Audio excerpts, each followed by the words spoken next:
En el budismo, en lugar de subrayar la dualidad entre el bien y el mal, se distingue más que nada entre las tendencias saludables y las tendencias nocivas. Las tendencias negativas refuerzan la sensación de separación entre mí mismo, entre uno mismo y los demás.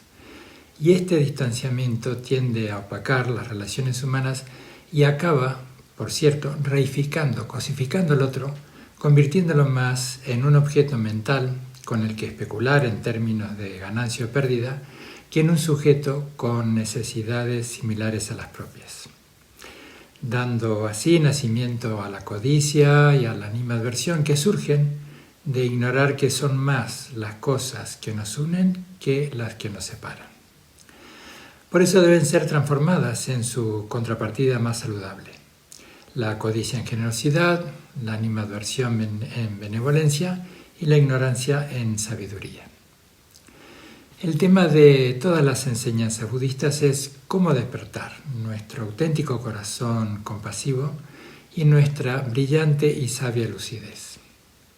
En estos tiempos, cuando miramos las tendencias saludables de las que no lo son, encontramos que coexisten en una continua tensión el progreso digital con la desinformación.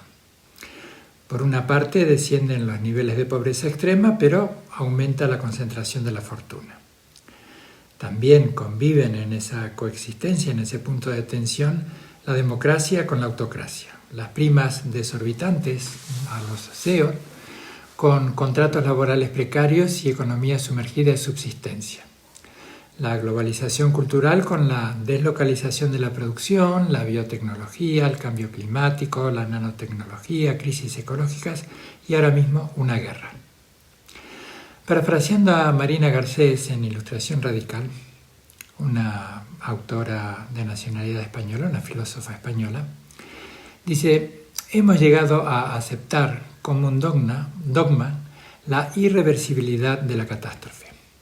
Por eso, más allá del recorrido histórico, donde la modernidad afirmaba un futuro para todos, y de la posmodernidad, que celebró un presente inagotable para cada uno, sentimos que nuestra época tiene una suerte de condición póstuma que nos lleva a sentir que solamente sobrevivimos unos contra otros, en un tiempo que solo resta.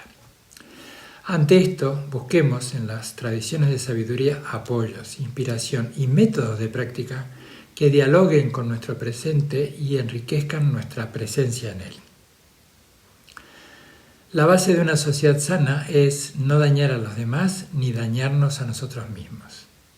Y para crear esta sociedad sana hemos de repensarnos a nosotros mismos, para llegar precisamente a ser esos ciudadanos sanos.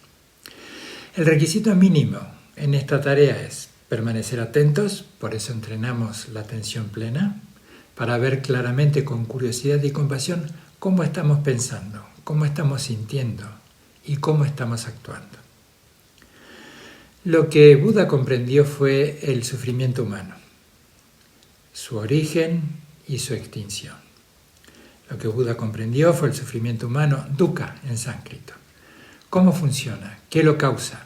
¿Y cómo superarlo y trascenderlo?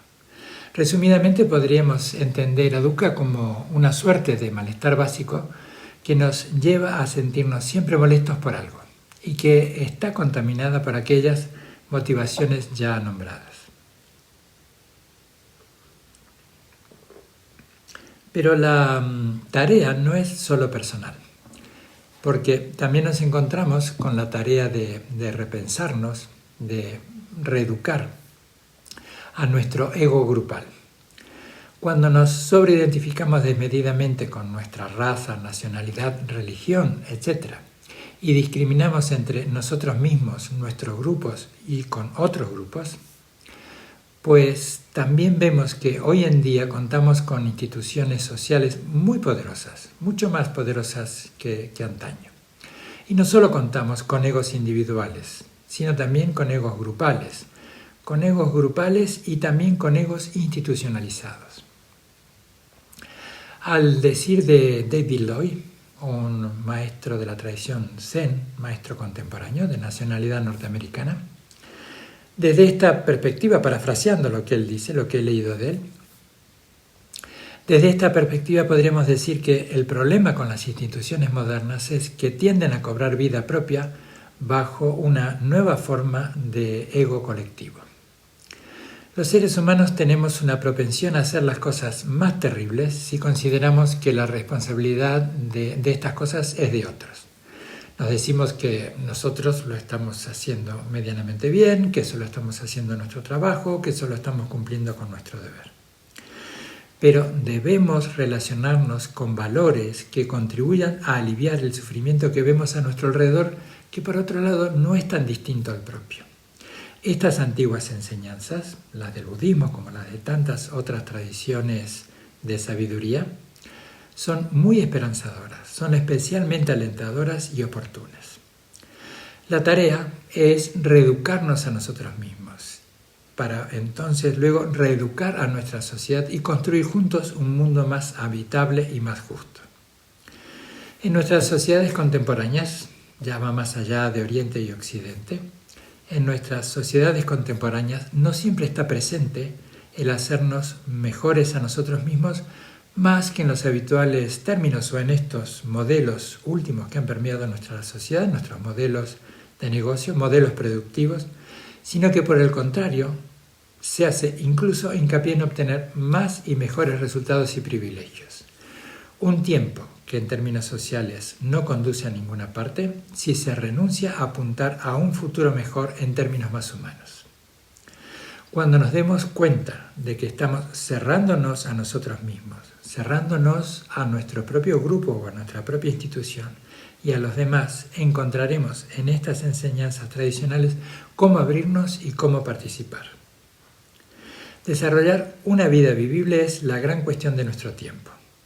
Volvamos a poner entonces esta vieja cuestión sobre la mesa, o en medio de la plaza, o en nuestras comunidades religiosas, en nuestras comunidades espirituales, en definitiva, en nuestra familia, en nuestra sociedad, en nuestro trabajo, en definitiva, allí donde estemos. Que una vida vivible es una vida digna. Y una vida digna es todo aquello por lo que podemos aún luchar, por nosotros y por aquellos que nos van a preceder, a suceder. Todas las enseñanzas del budismo recalcan la importancia de la comunicación y de las relaciones compasivas con los demás. Estas enseñanzas nos ayudan a ver que la percepción de un yo separado y aislado, así como la de un otro también separado y aislado, es un enorme malentendido doloroso que podemos dejar al descubierto para desprendernos de él. Encarar ese contraste fundamental entre altruismo y egocentrismo requiere coraje y firmeza, pues apunta al corazón mismo del camino espiritual y no da pie ni al engaño ni tampoco a actitudes defensivas. Es una práctica sumamente sencilla pero que cala muy hondo, muy profundo.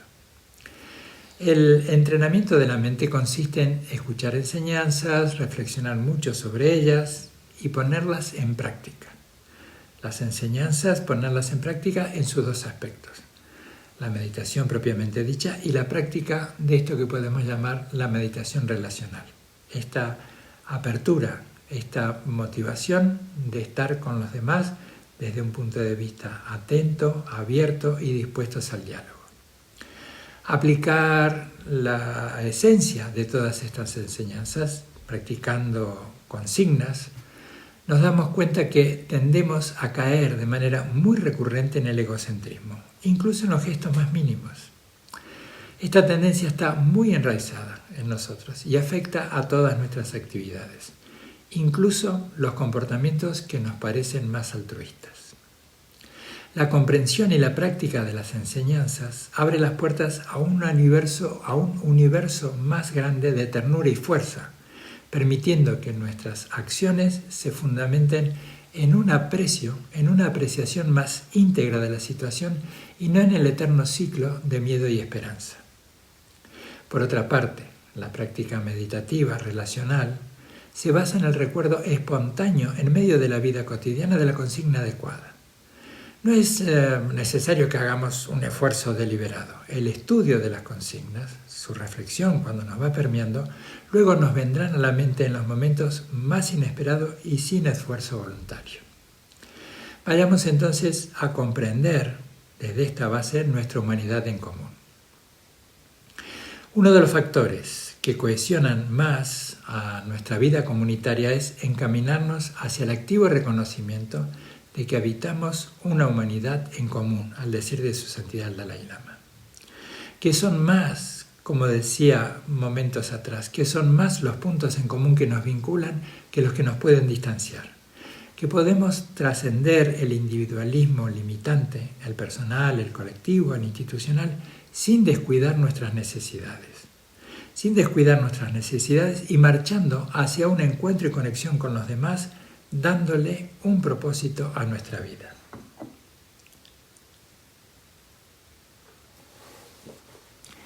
Biológicamente estamos programados para responder a nuestro medio ambiente en términos relativamente sencillos.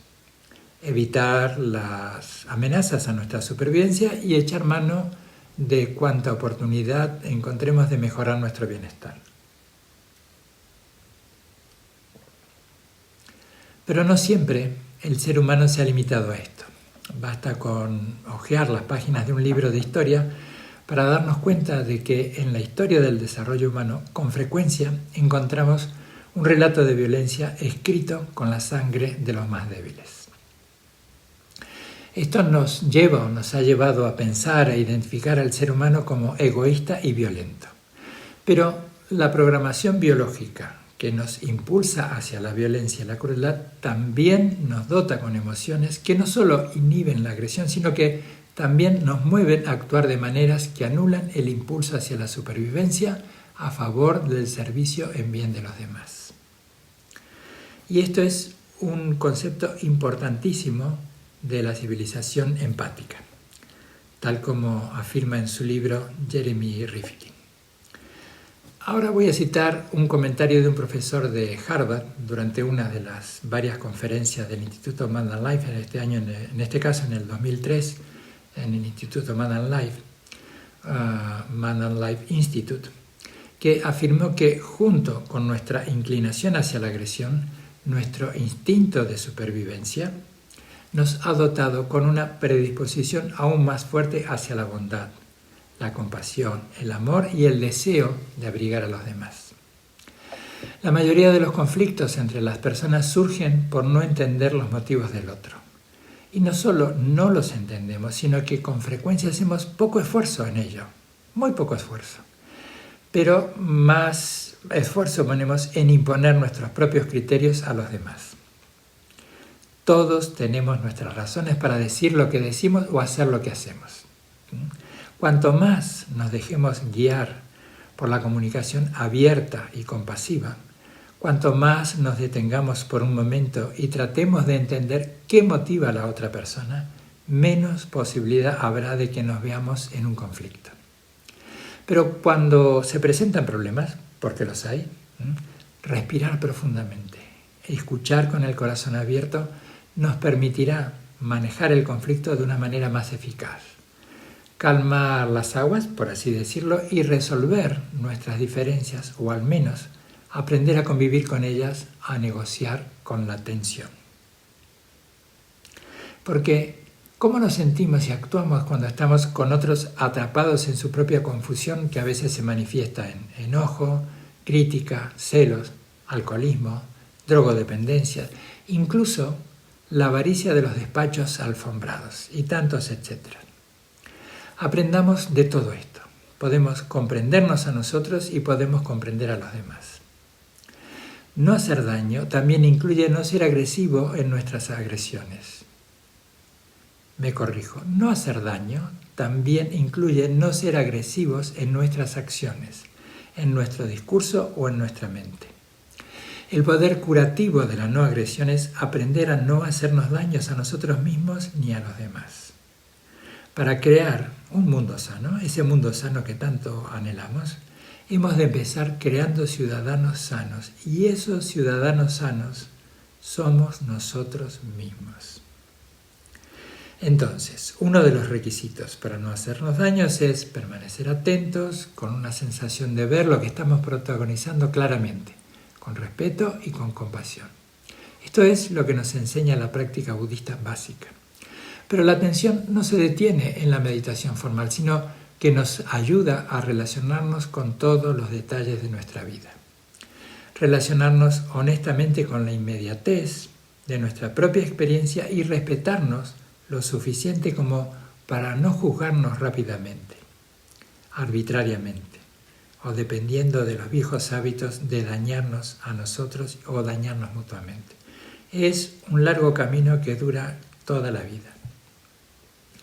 A medida que nos comprometemos más plenamente con este camino de honestidad, resulta muy chocante, impactante darnos cuenta hasta qué punto estamos ciegos a nuestras propias formas de hacer daño.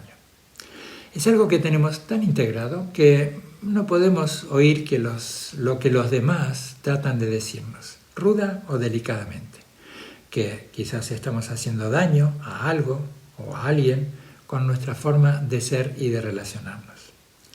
Estamos tan acostumbrados a nuestra forma de hacer las cosas, pensamos que los demás también están acostumbrados a ella.